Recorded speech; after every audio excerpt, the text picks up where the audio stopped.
Hey, testing, test. There we go. Okay. So, welcome everyone.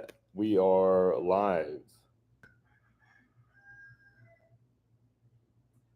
I am just going to drop some notes.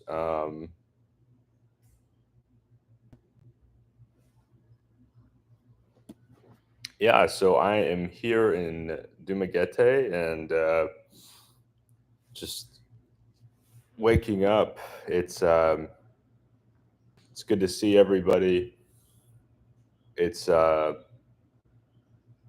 Sunday morning here in Dumaguete. I'm still having my coffee and trying to wake up. So a little bit out of it, but yeah, otherwise doing well. And let me just see if I can get the link to try to share out the link to this live stream.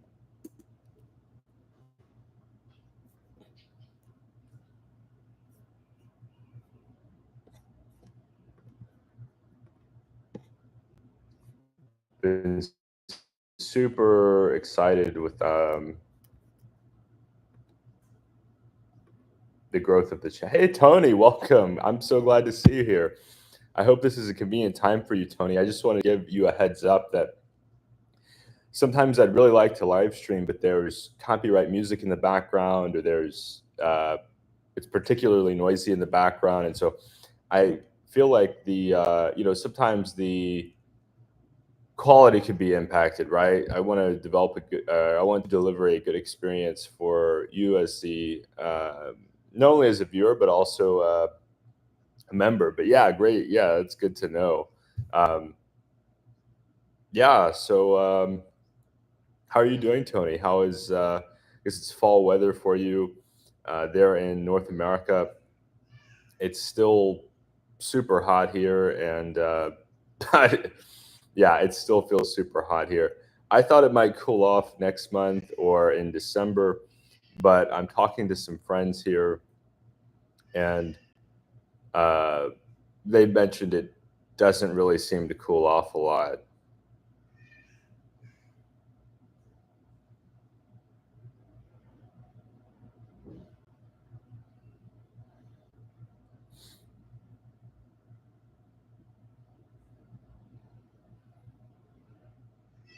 I do apologize, by the way, for background noise. It's just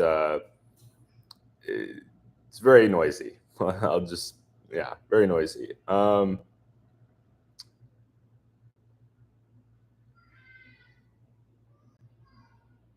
I'm doing okay. I'm kind of tired, yeah, I'm kind of tired, and it is pretty hot. Um, there are, I don't know. There are some things that I need to do as far as adjusting, but part of it is just working really hard, Tony. I should clarify there. I've been working really hard on the channel, trying to uh, put a lot of effort in as far as just like collabing, meeting up with people.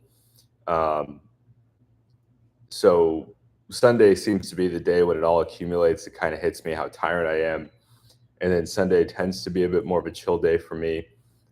And then I do a little bit of English tutoring and on Sunday evening, but the place itself kind of slows down. Traffic seems to not be as bad on Sundays, and um, yeah, it's a good day to just kind of chill out a bit. Yeah. So I had a job interview a couple weeks ago, or last week, and just slept through it. It was at 2 a.m. and they pushed for that time. It was just not a convenient time for me. So now I'm shifting to trying to do my interviews in the morning, but I'm also thinking about trying to go full time on YouTube. My channel is growing really fast. I'm figuring out different ways to kind of expand, uh, monetization efforts, and yeah, I don't know. I just don't know that I really want to go back home. Of course, a lot of people are in that position where they prefer to live over here. Um, and yeah, just trying to sort that out. So this week I've got some exciting news. I am going to be filming a documentary. I'm not filming it. I'm going to be, I guess, featured in it.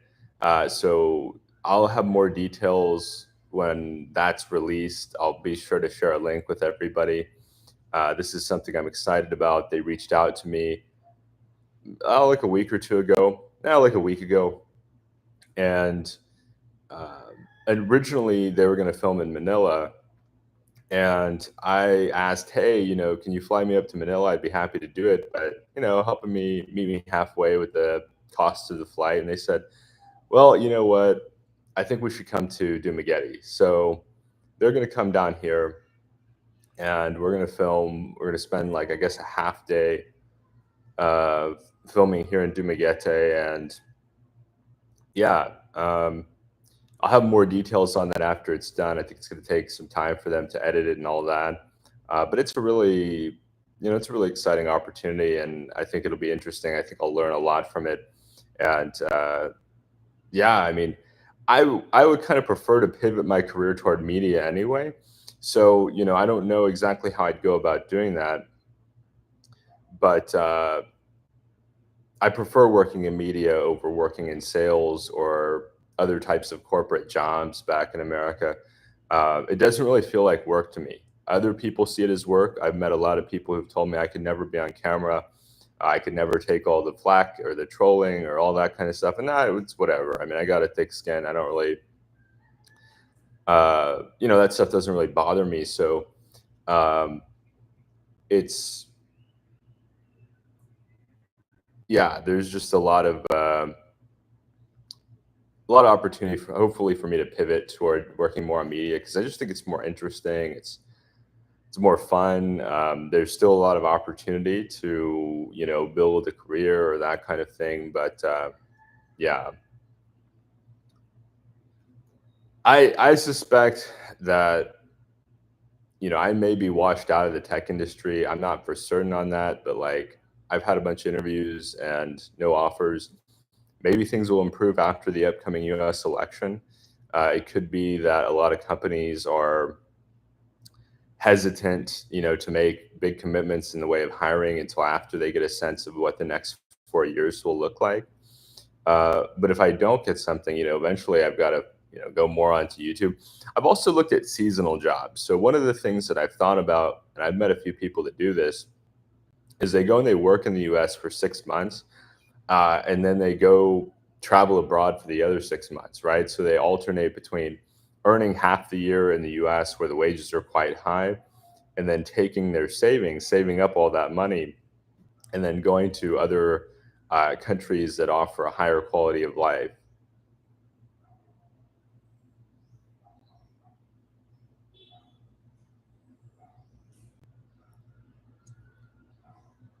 Uh, I don't like it more or less than Thailand, Doomhauer. I think it's just a trade-off. The Philippines and Thailand are very different from one another. Thailand, I like the food, I like the culture, I like the conveniences. Here, I like the nature, I like the English, and I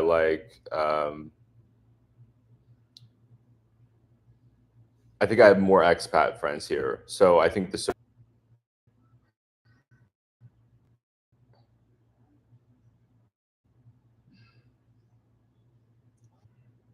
but yeah, I would say the nature is a big one. I mean, I walked to a place to go snorkeling down the street from where I'm living, and that was wonderful. I got to see all kinds of beautiful coral and all kinds of fish, um, many different species of fish. I didn't get to see any sea turtles, so I'm hoping to go back there with some buddies. Maybe in the next week or two, we'll go back there. Maybe next weekend, and maybe the weekend after, and go and see hopefully some sea turtles. I may have to go during the week though. I may have to go out there on my own during the week when there's fewer people there, because then I think you have a higher likelihood of seeing some of those sea turtles that I really want to see.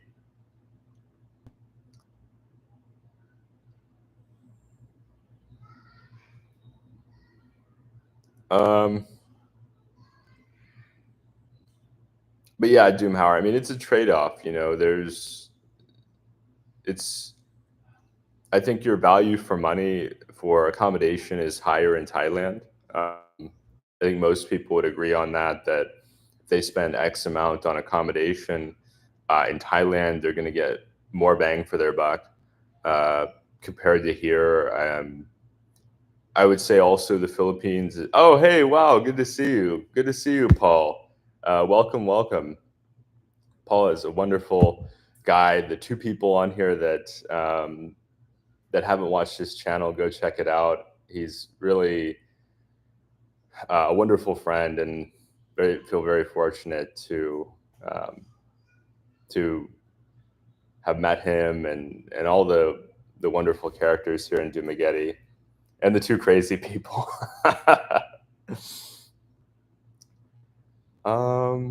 Ronell, good to see you, Ronell. Yeah, I'm doing well this morning. It's a beautiful day. It's gorgeous outside. The sun and the palm trees, and it's yeah, it's going well. Um, it's going really well. I feel very fortunate to have found Dumaguete. It's I don't know. I like it because you get some of the provincial feeling, but then you also have some of the city amenities. You got lots of great food here. I've talked to friends that have lived in other parts of the Philippines, and they say, the Philippines is beautiful in general, and it's a gorgeous country. In my opinion, it's the most beautiful country in the world. But there's other parts of the country that, while they are very beautiful, it's just not that easy to find good food. So if you're here in Dumaguete, you've got tons of options. There's Japanese, Chinese, of course, Filipino food, Korean food, Indian food, American style food. Like that's a big one that a lot of people really, I think, are attracted to Dumaguete about is, hey, I'm not going to have to make you could say, the trade offs. Oh, you're heading to Tom Tom. Okay. Thank you for the heads up, Paul. Um, Yeah, I'll keep that in mind. I may come down. I got to get back here this evening, but thank you for the heads up, Paul. I really appreciate that, and um, yeah, I hope you have a wonderful time. If I'm not able to make it down there, I hope you have a wonderful time.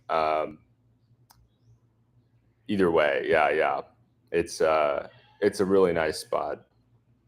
Um, Tony says, so landing a virtual job while living in the Philippines isn't something that's on the agenda. So the challenge there, Tony, is that with the virtual jobs, if they know that you're not living in the US, they want to pay much less, right? So they don't want to comp you in the same way that they'd comp an American, which, teach their own. Each business has to make those determinations.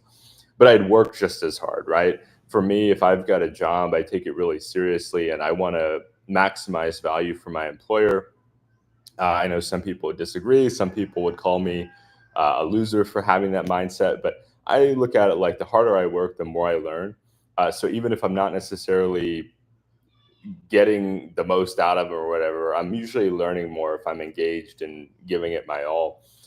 So I would be working just as hard as I'd work in America, but I wouldn't have the compensation. The value of so the value of working in the U.S. is that, sorry, there's a screaming kid in the background. The value of working in the U.S. Maybe I can take this outside. Yeah, I think I can go outside with this. It should help some.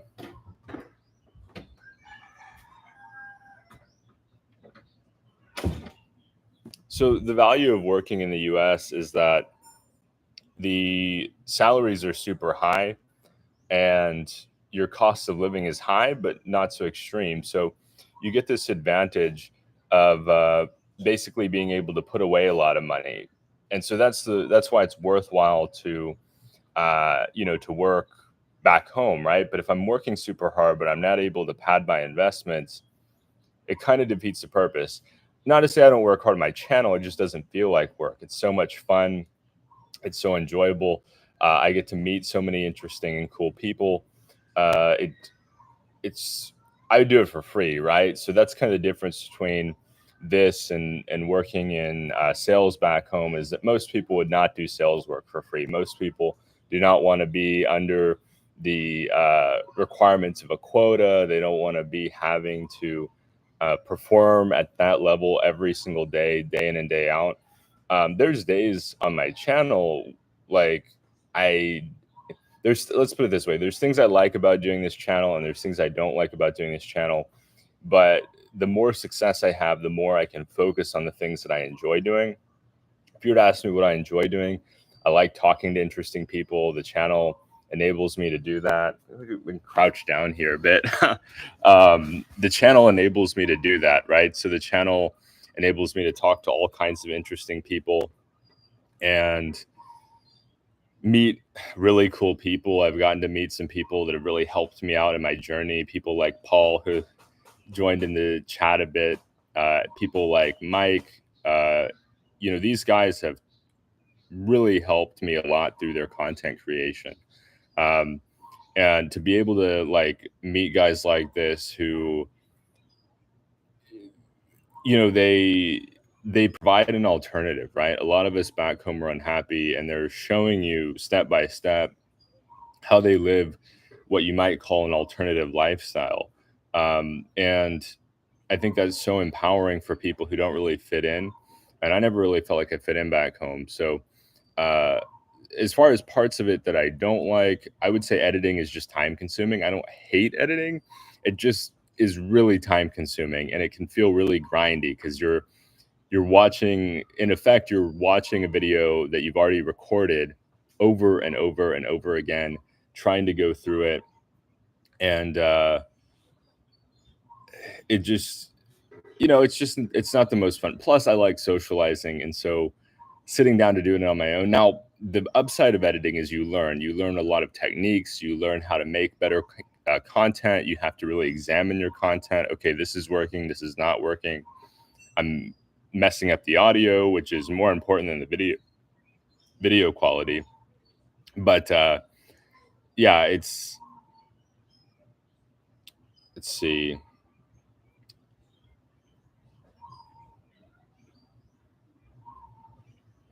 Richard says, I will have my gear for snorkeling in November. We can go any day.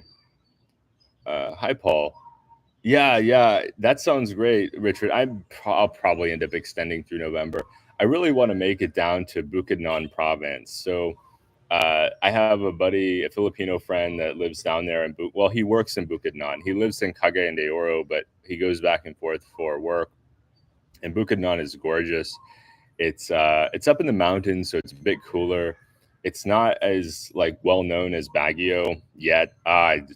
Maybe I shouldn't have said anything. Well, anyway, it's not as well known as Baguio, or even like Valencia. Here in Dumaguete, Valencia is very popular for people that they want a little bit cooler weather.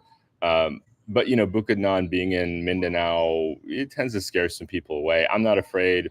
Something happens. I'm living my dream, and if it comes to an end, I'm just grateful for the ride. But certainly some people don't have that same thought process as I do. But yeah, Richard, that sounds great. There's a lot of wonderful snorkeling around here, and there's so much to see and do here. Dumaguete offers so much. There's to me, you've got city conveniences, you've got natural attractions, you've got a lot of cool foreigners and a lot of cool Filipinos. And you meet Filipinos here from all over the country. Like my host family, the mom in the family is from Zamboanga, and the father in the family is from Bacolod.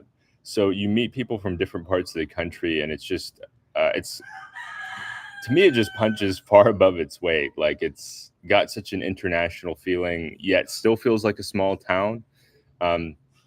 You've got city conveniences, and yet you've got some of the laid back atmosphere of being in a province. I still don't quite understand it, but to me, it reminds me of Cusco. It reminds me of Chiang Mai. Really, really nice. I may even like it a little bit better than those places in some elements. But we'll step back inside because there's maybe it's calmed down a little bit in here. I'm renting the top floor of this house, and it's yeah, oh, it's nice to have some options there. Gerard says free sales. Um, yeah, so sales, it can be really stressful, right? You're under a quota, you're trying to perform. There's a lot of days in sales that aren't fun. You're getting tons of rejection, and Paul and I talked a bit about this, but you're getting the managers are stepping on you, and the customers are stepping on you, and you're kind of this punching bag in sales. And I don't like that element of sales. I like talking to people. I think people are interesting. And in some sales roles that I've had, the customers were awesome, but the management was just, I don't know. I don't know. I don't fully understand it. I get it. Like somehow I get some aspects. I know they're under stress, they're under pressure, they've got financial obligations. I don't know, how they save or don't save their money, but um, yeah,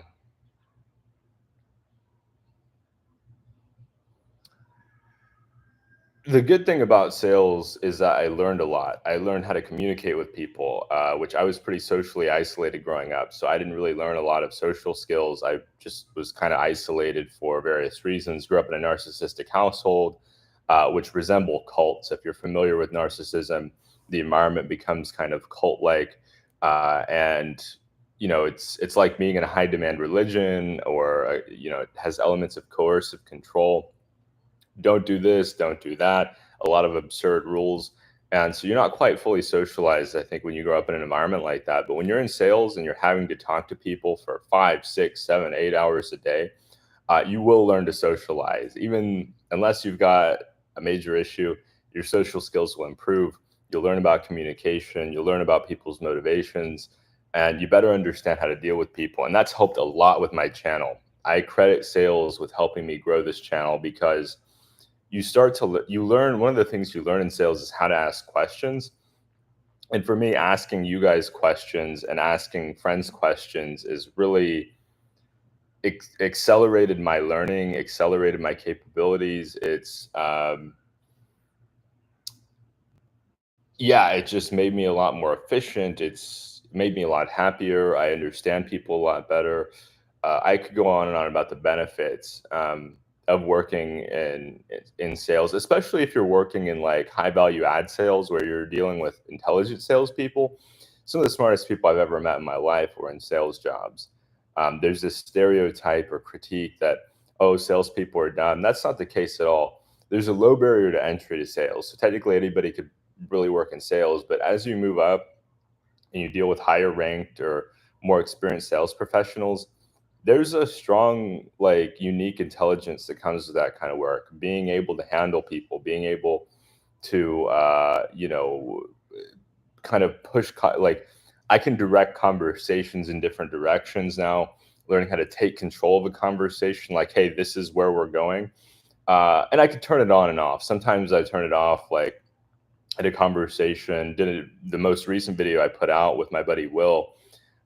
He had some things he wanted to talk about, and I thought, well, we can revisit this conversation where I take him through that interview process. I put questions to him to draw information out, right? Because some people, like, they might think what they have to talk about is boring or dumb or not relatable.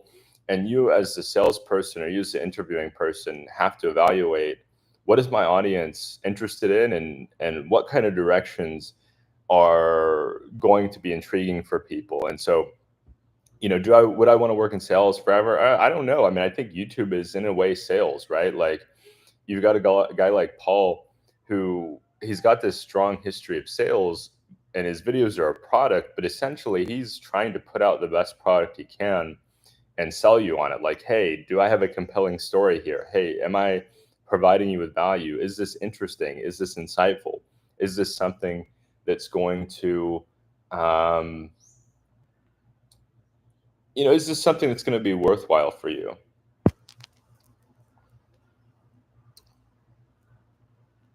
Tony asks, so the employers ask you to declare where you are located. You can't do the VPN and don't ask, don't tell. Well, it gets tricky because if they catch you, boom, you could be done. So I've heard of some people trying to pull that, and then as soon as the employer has their uh, finds out, like one day you don't turn on the VPN, or one day the VPN drops out, you have a power outage. Then all of a sudden they find out and they're asking you, hey, our IT system just flagged. You're working from the Philippines and you didn't get approval for that. So some people have actually gotten the axe for that. And the ideal, this is my personal opinion, the ideal is building up a reputation with a company and then asking for permission. But a lot of them, because of tax reasons, will want you to stay in the US. So that's part of how the US controls people, is they're like, okay, we want your tax dollars. Not only that, we're going to make it really complex for you to leave. Because if you leave, you're not paying US taxes, right? You're not paying your property tax in the US unless you own rental real estate. You're not paying sales tax. You're not paying sin taxes. All these taxes they want to collect, they're not collecting from expats. And so, in a perpetual growth economy, they really don't want people to leave, especially high earners that pay a bulk of the taxes in the US. Because there's this misconception that like rich people pay taxes and poor people pay taxes. It's really the middle class people that pay the most taxes. Poor people don't have much to tax, and rich people have lots of loopholes in the United States. And so it's really the middle class people who earn, maybe high earners, that have a high income from earned income. So not from investment income, not from government subsidies or anything like that, but people who earn, say, 150K a year in California. You might think, oh, they're rich, they're rich. You ain't rich making 150K in California. You probably still not being able to buy a house.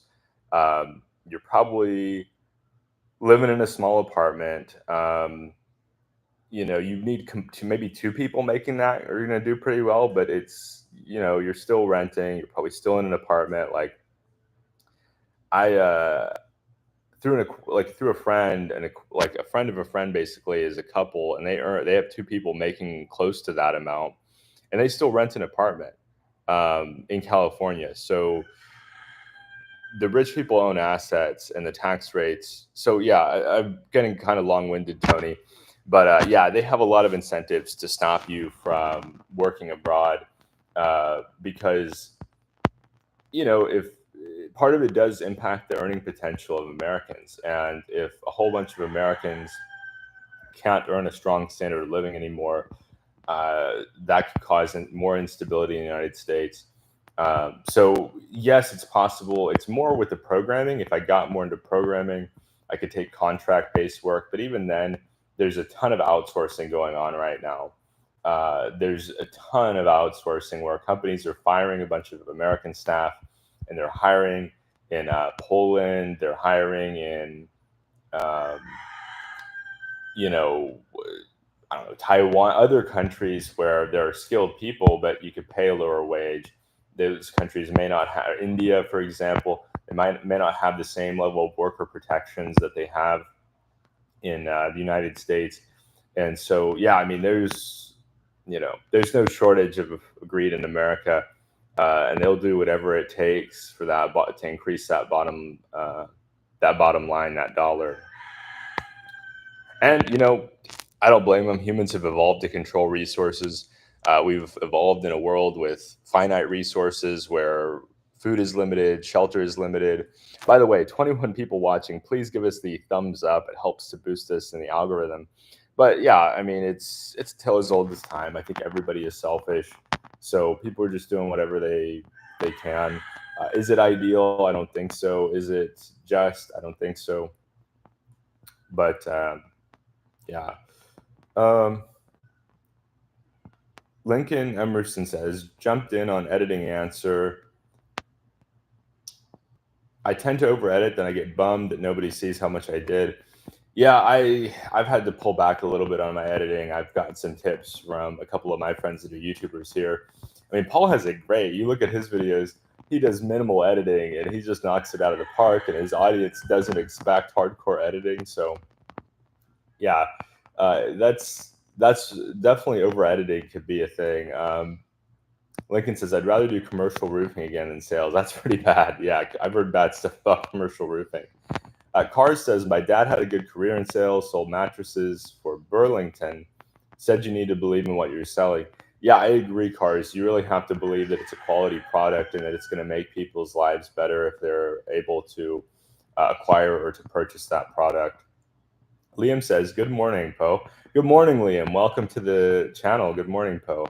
Um, Gerard says, tell us about Dumaguete, travel around restaurants, malls, and entertainment. Show me why Philippines is better than Thailand and make a buck or two. I don't know that the Philippines is better than Thailand. I think that they're different, right?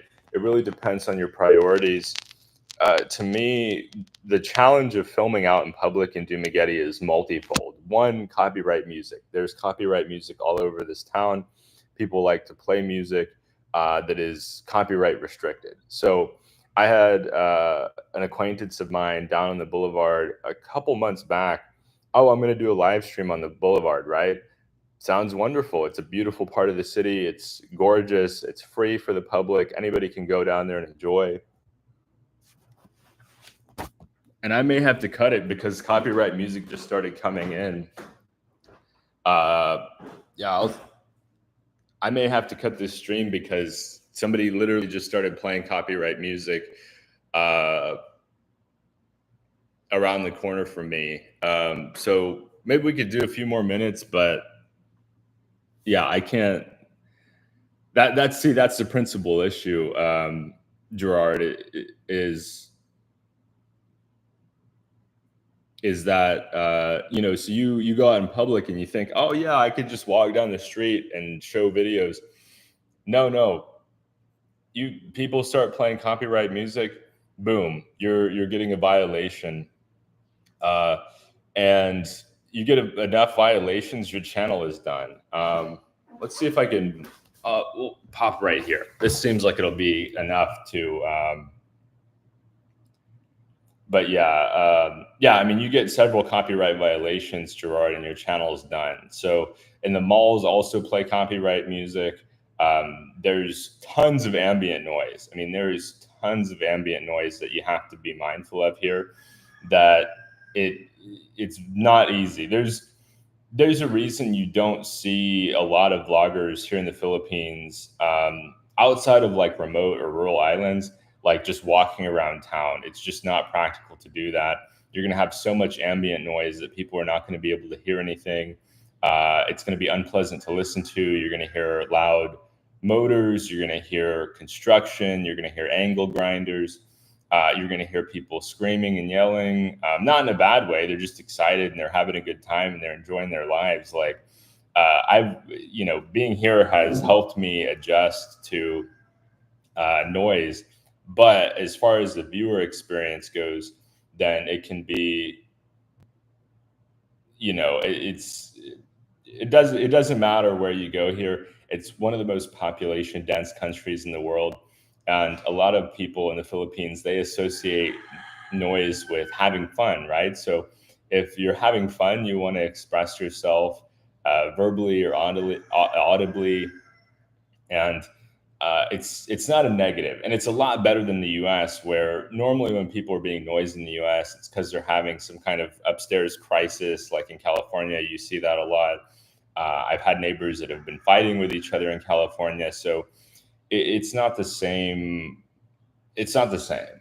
And once again, it's not. I mean, it doesn't bother me so much that I'll leave, but as far as from a viewer perspective, it's I basically what I'd have to do, Gerard, is I'd have to go around recording stuff and then mute it and then record audio on top of it. And that's doable, right? But I don't think it gives the same viewer experience that you have. Um, I just don't think it's the same viewer experience that you have when you can actively engage and like, hey, check it out, this and that. I have no idea how certain bloggers do it, but yeah, that's why you see so many bloggers doing videos in their studio at home, doing vlogs from certain establishments that may be a little bit quieter, some what you could call high-end establishments, and it's yeah, I mean it's just it's just something that comes here. And so if you're noise averse, it's something that you really have to adjust to. But yeah, guys. Well, I think I'm going to wrap up because I think they're starting to do karaoke. Thank you so much for watching. But yeah, I'm just going to go ahead and wind down here because the music is getting louder and I don't want to get a copyright issue. So yeah, thank you so much, everybody. Sorry I had to cut it short, but as you could tell, this is why I am limited as far as being able to live stream here in the Philippines. Thanks so much, everybody. I'll see you next time.